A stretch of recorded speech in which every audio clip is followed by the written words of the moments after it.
ഇട സൈഡില് ഇവിടെ ഒരു കിണർ കുഴിക്കുന്നുണ്ട്. അതായത് പാറയുടെ പുറത്താണ് അവര് കിണറിന്റെ സ്ഥാനം കണ്ടത്. അപ്പൊ അത് കുഴിച്ച് അവിടുത്തെ അടിയിലുള്ള കല്ലുകളൊക്കെ പുറത്തോട്ട് എടുക്കുന്നത്. നമുക്ക് ജസ്റ്റ് ഒന്ന് കയറി നോക്കാം. അല്ലെങ്കിൽ ഇപ്പൊ ഒന്ന് കയറി നോക്കിട്ട് അകത്തുനിന്ന് പാറ പൊട്ടിച്ചിട്ട് അത് മുകളിലോട്ട് കയറ്റുന്നത്. ഒരു സൈഡ് വേറൊരു വിഷയമുണ്ട്.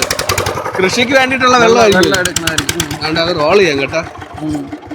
അവിടെ കൊണ്ടുവന്ന് വെച്ചെടുക്കും. ഫുള്ള് പാറയാണ്. ഒരു പരുവം കഴിഞ്ഞ് അങ്ങോട്ട് ഫുള്ള് പാറയാണ്.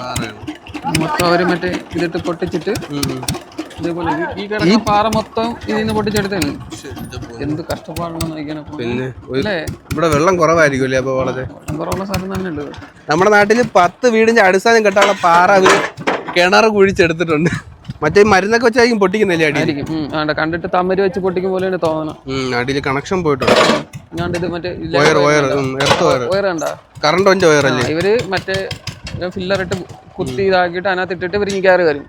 ആളിറങ്ങി പോണൊക്കെ എല്ലാം ഡേഞ്ചർ. പക്ഷേ ഇവര് സേഫ്റ്റി വളരെ കുറവാണല്ലേ. ഒന്നുണ്ടോ വെള്ളത്തിന്റെ ഒരു അംശം പോലും കാണാൻ പറ്റില്ല കേട്ടാ. പാറയല്ലേ. പക്ഷെ സൈഡ് പാറയിന്നൊക്കെ ഇത് വരുന്നുണ്ട് കേട്ടാ. ഏതാണ് സൈഡിൽ നിന്നൊക്കെ ഉറവ ഇറങ്ങും പോലെ ചെറിയ രീതിയിൽ തോണ്ട വെള്ളം ഇറങ്ങുന്നുണ്ട്.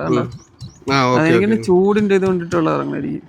നമ്മുടെ നാട്ടിൽ വരുന്ന ഉള്ളി, അരി, എന്തായാലും പച്ചക്കറി ആയാലും പഴവർഗ്ഗങ്ങളായാലും ഓരോ സ്ഥലത്ത് കൃഷി ചെയ്ത് വരുന്നതാണ്. നമ്മളെ കൈ കിട്ടുമ്പോൾ അത് എങ്ങനെ വന്നു എന്ന് അറിയത്തില്ല. പക്ഷേ കണ്ടോ, കൃഷി ചെയ്യാനായിട്ടുള്ള ആവശ്യത്തിനുള്ള വെള്ളം അവര് വലിയൊരു കിണർ കുഴിച്ച്, ആ കിണറാണെങ്കിൽ മൊത്തം പാറ, അത് പാറ പൊട്ടിച്ച് വെള്ളം കണ്ടെത്താൻ ശ്രമിച്ചുകൊണ്ടിരിക്കുകയാണ്. അപ്പൊ ഇത്രയും കഷ്ടപ്പാടൊക്കെയാണ് ഓരോ കർഷകനും. ആ മണ്ണും പാറ ഇതെല്ലാം ഇതിൽ നിന്ന് എടുത്തതാണ്.